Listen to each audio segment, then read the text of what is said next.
Hi friends, welcome to the second part of this video editing series. In this part, we'll be illustrating a very simple video editing project using Apple iMovie. And the first part you must have seen, we discussed the very basic tips and tricks and theory. And the third part of the series takes care of a simple project using Windows Movie Maker. So let's move ahead with the Apple iMovie illustration first in this part. So now let me illustrate to you how a typical editing application looks like. I'm using iMovie as I mentioned, but most of the applications have similar workflows or similar designs. So typically you have one section showing you the list of projects. For example, in this case, this is the section showing the list of projects, and then you have one section showing you all the imported video archives, imported video, audio, visual elements that you already have. So this is the section of archives that you have, and then again, yeah, this also shows you previews of the archives. This particular section in case of iMovie, and this section you see what's a preview of how your edit looks like, and then if you open one of the projects, or if you create a new project, suppose I'm creating a new project, a blank new project, this is how this is a blank timeline. The first thing is how to get your video content from the camera into a video editing project. So all applications come with a functionality to import. Like in this case, you have these functionalities of import from a camera, or import from a hard drive if you already have video files. So if you have your camera plugged in, most modern computers auto detect your camera or handy cam and let you import that footage that you captured into your editing software. I'm going to use an existing file. I don't have a camera ready at the moment, so I'm going to browse to a ready file. I'm going to browse to a file, a video file already imported. This also, I just clicked on the default, but this gives you the ability to select in which drive you import this, or in which drive you create your video editing archive. These archives that we saw, in which drives they should reside. The editing applications give you the controls for that while you import. So in my case, I already had a archival destination set, so I simply selected the file that I wanted to import, and it's getting imported at the moment. So after import, what happens is the file gets registered or saved into the archives here, and with whatever name you've given, it gets imported into the software library. It's a kind of archive or library of events that you captured, and soon after the import is over, we'll see what got imported, and you'll get a preview of the same in this section. So this is the clip that got imported. I imported this in an existing existing archive itself. You could have imported this in a new archive. So this is how, if I drag the mouse upon this, or if I hit play here, this is how the preview looks like. You can get a bigger view here of me playing a guitar, and then I had already had this footage in my computer. So similarly, you have, like out here, you now have I had some footage previously itself in this archive. Like these are the various the files that were already imported into this project, and this is the fresh one that got imported.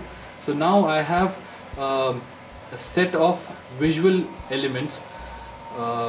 Suppose these are the various shots of a film. So now I have the visual content imported.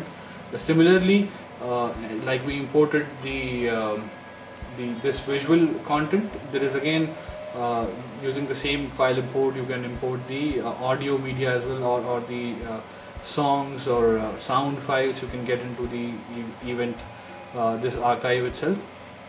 So now what we are going to do is now we've got some idea of what an archive looks like, and this is the set of all the shots. Now we have to populate this timeline. This is the duration of time that we have to fill up with audio visual content. So the sequence of the shots depend upon obviously the story and the director's decision, but I can show you the functional aspects of how you can achieve this. Like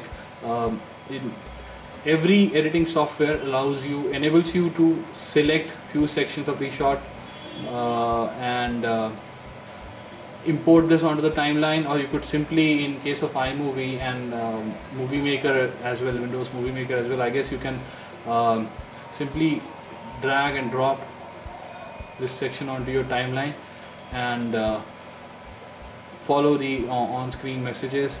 So this is our first shot that is imported on the timeline. Now I need another shot. For example, any shot you can take. You can take this. We've taken. Let's take this section as another shot, or you could even suppose you could even take the complete. You could import the complete shot onto the timeline and not selected portions. So this is completely here. So what out here, what the project is doing is, you see 3 shots in a sequence, and because this had a default setting of adding transitions, so these blocks are transitions. These are crossfades that got automatically added because I had all this set as default in my project. Otherwise, if this was not default, you would only see these 3 shots that I manually inserted into the timeline, and then I'll have to add the transitions separately. So we'll see how to add transitions. Let's imagine, okay, now we don't have these transitions. I've deleted one of them, and we'll see how to insert transitions between these 2 shots. So presently, if I play this, if I in this case you have to press the space bar in case of iMovie to play. So we're seeing the preview in the right side panel of how this looks like, and yes, if you want to trim it here, you can do that. Mostly in yeah, let me show you first the timeline view. This is a relatively easier view that you're seeing here. This is the timeline view, in which you have see, these are time values as the scene progresses. You see this is spread across in divisions of time. So for example, this is starting at 3.3 seconds here, and this is starting at 5.4 seconds. So this is how, and you see the progress like this. The time is progressing and the shots are changing. You could also reorder them, like we can drop it here. This becomes the second shot now, and this one has moved to the third. So all editing software give you, as we discussed in theory, that the choice of shots, like you choose your shots from your library and you place them on the timeline. Then the duration, you could for example, if this was the complete shot that we selected, and we had taken a 30-second shots a shot here. So if I want to reduce the duration, I can for example, on right clicking, it gave me split clip, so I can split it here. So now this is broken into 2 pieces, and if I don't want to retain these last 15 seconds, I can delete them off. So now this has become a 15-second. You could also split some portion off from the beginning, whatever you want. This is going to delete the starting 2.3 seconds, or also if this option is not available in the right click option, you can use the there always are editing menu or file. In the file menu, you will have editing options here, and then you could use some of you could do the editing using these options. And what all you can do with the clip, like you can, this is the same split clip function that appeared on right click here, split clip, and again I could reach this function from edit or from clip, split clip, right? And similarly you have other slow motion, fast forward and rewind and all these effects from this menu. So I guess Movie Maker or any other software application also has similar ways to reach your functions, either the top bar menus or the right click or something else on the something else accessible on your screen itself. So so now we saw how to choose the shots from your library, how to place them on the timeline, and how to order them. You could change the order like this, and how to choose the time duration. You could split them or you could stretch them further. Now let's talk about adding those transitions and special effects. So in this in iMovie, there is a section here that leads you to text, and usually this is the symbol for transitions. So if I click here, it takes me to a list of transitions. See, as some of the names would be sounding familiar to you, we discussed cross dissolve and blurs and fades, fade to white, fade to black, and things like these. So most modern applications are enabled with the drag and drop functionality. So you can simply, for example, I want to add a cross dissolve, suppose, and this first one was cross dissolve. I want to add a cross dissolve between this and this shot. So I can simply drag this here, and now this appears as a cross dissolve here between the two shots. And if you see in the preview, now there would be a smooth transition between these two scenes. For example, at this moment you are exiting from this shot in which we see the ducks, and here we see the chairs and people sitting on them, and at this moment, somewhere in between, you see a overlapping, like you can see the ducks and the chairs and people sitting as well. So and right now the cursor is here, somewhere between the two shots on this transition block. So this is what cross dissolve or crossfade does to your scene. Similarly, other applications also have these transitions. You would either have a separate panel, a list of transitions, or you could add them through. You could reach them through a right click or a menu option here. Most modern applications are very easy to use, and these functions are quite accessible often.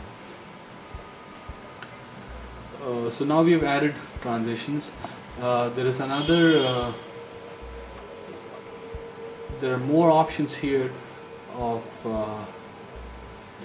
to insert images. You could either this takes you to various images that you have in your system, and you could import images to your project, and you could even this section would take you to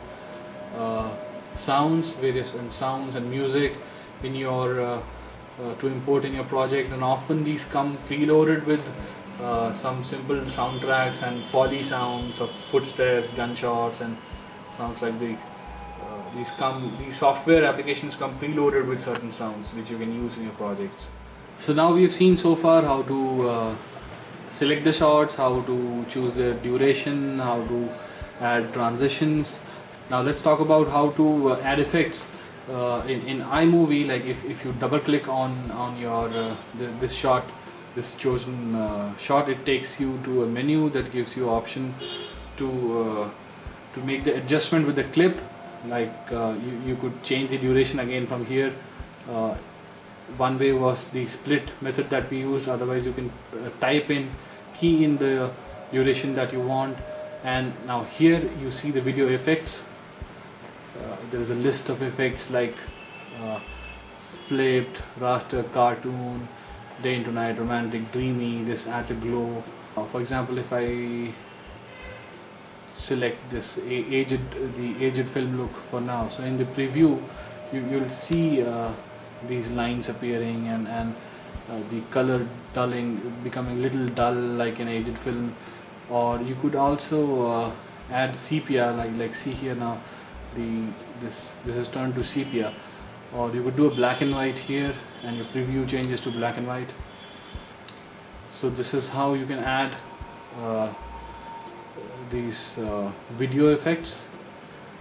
And now these are audio effects here, which if you notice, to make your sound muffled, to make your sound robotic or cosmic or telephonic or cathedral reverb, this will add a reverb to your sound. And you can if you have headphones plugged in, you'll notice all these changes. Now if you move to the other panel, these were the clip effects that we saw that you can add to your clip. Now these are the video settings. You could change the exposure a bit, the brightness, contrast and saturation, and accordingly the results can be seen here on your, if I change the brightness, exposure, the preview window will show the effects.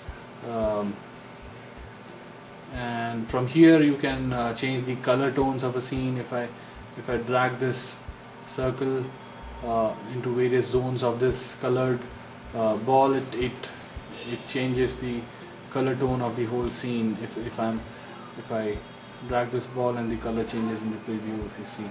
So you can play with these functionalities. And out here the third panel is audio. So it takes you to it gives you access to the volume of this clip, how loud you want it to play. And this is a ducking option. There's nothing to do with the ducks out here. What it does is it, as the sentence reads, reduce volume of other tracks. So if you have a track of music added behind these, if you check this, what it will do is it will always, whatever the other sounds are coming, the sound of the music will be, it will reduce the volume of this music track and keep the volume of this particular track as the primary sound, and it will reduce the sound of the backing music or backing ambient sounds, whatever you have on the other tracks.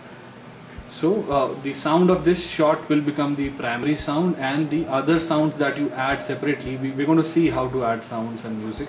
So those will reduce, and those would go into the background. Similarly, you can add fade in and fade out to the sounds, like we had fade in, fade out for the visuals. You could do this. And then there is one functionality here that lets you reduce the noise. And again, now this is the equalizer. You have the presets out here if you want to enhance the music or you want to enhance the voice. And you could also control these frequencies manually at your wish, how you wish to do this. If you have a headphone attached to your system, it'll help. You can monitor what changes you are making to the sound. And then there is this option to normalize the clip volume. So what in simple terms what normalize means is it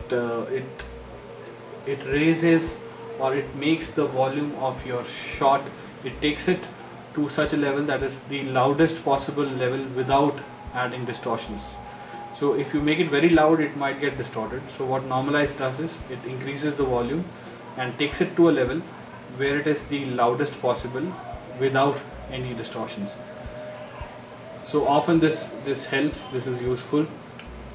So and this was the iMovie panel for adding effects and controlling the sound and the color tones.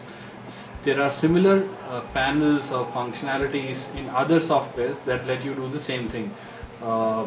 Windows Movie Maker would have one particular way to access these functionalities, maybe through the menus, or there must be a panel. We'll see in the subsequent section where we see the Movie Maker illustration. So now let's see how to add music files. So if you have a music file in your hard drive, you could easily, you could just drag and drop this file here. It will it will show here. Otherwise, you could also move to this panel and select one of these tracks that is already imported, or you could also browse to your favorite libraries from within this section. And suppose I have this, I want to use this file, so I can drag it and apply it to the clip that I want to. So now this shows here as another track. Like this was one track, this is another track. If to see the timeline view, you see this, the visuals on one line and this audio track appearing on another. So now again there are ways to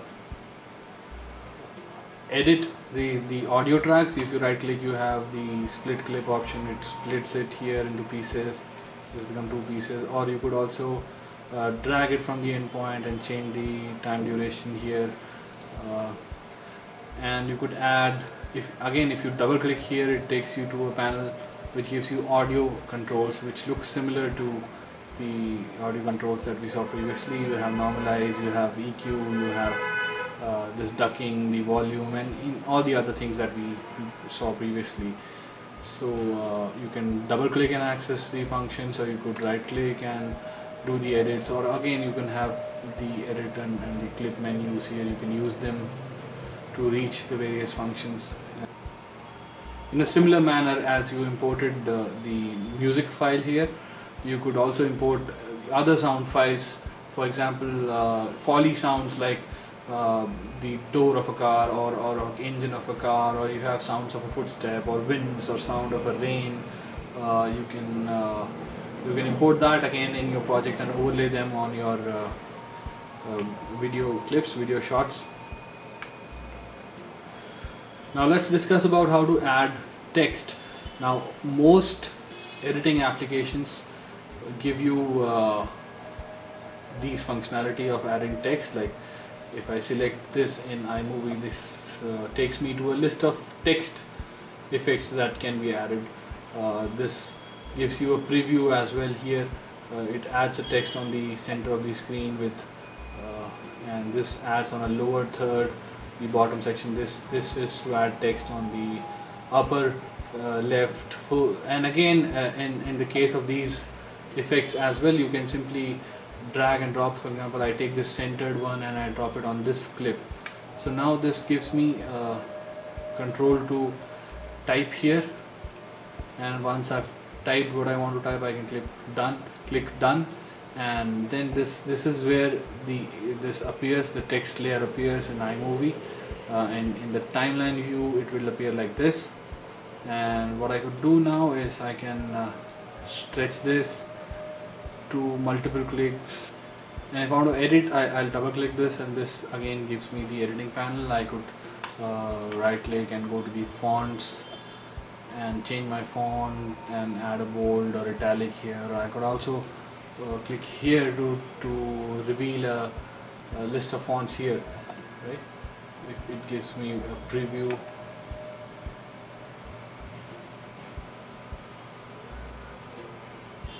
And the other applications again give you similar controls to change the font and size of this text. So now these were the very basic elements that we can put together, the audio visual elements that we can put together on a timeline to make a movie. And go through the help files first, the online help available for your particular software application. View video tutorials available on the internet for your application, and see how various functions can be accessed and how to go about it. So now we've put some basic elements together in this timeline. Like we've put video clips here, we've put transitions, and we've put music, we've put text. So now we need a function that will knit all this together and give us a video file that has all these contents together. So this option appears in the some softwares call it export, some call it share, or some call it publish. In this iMovie, in this version of iMovie, they call it export movie. So go to the share and go to export movie. A dialog, this location will come up that takes you to that enables you to select the location where you have to create this exported file, and then the settings that you would need on the exported file to have. If you want the file to be HD, you select this. If you want it to be a small size that can be played on a mobile, you can select this, and this shows you a list of devices on which you can view the final file, on which the file will look good. Like this would be a medium sized file that is playable on most devices. This could be the full HD file, or 720p HD, or large. So this is the increasing level of resolution and the size of the file as well. And if you click on info, it shows you the final settings of the final properties of the file that's going to be created. Right, so choose any one from here, and then you click on export, and then this function goes on that creates your movie, that knits all this together. And the time which it takes to knit the movie together depends upon the total duration of your project, and how complex the project is, how many elements you have inside it. And you have music, you have text, and it's a 30-minute long project, so it's going to take many times. It takes hours. It may take up to 3 to 4 hours to make a project of 40 minutes with all these elements. Also depending upon your computer hardware speed. So we can now see that here on the desktop I exported the file, and here's the file, the new project file. So here's the final movie that got exported. So this was a very simple, a basic video editing project using Apple iMovie. The next part of the video illustrates a simple project using Windows Movie Maker. And for knowing more about the theory, the basic tips and tricks for video editing, especially designed for beginners, check out the part 1 of this video series. And if you want to know more about simple concepts for video shooting, filmmaking concepts, especially focused for people who are making films with digicams and mobile phones, check out a separate video that we have done for filmmaking basics. So let's move to the part 3 of the video that illustrates video editing using Windows Movie Maker. Good luck.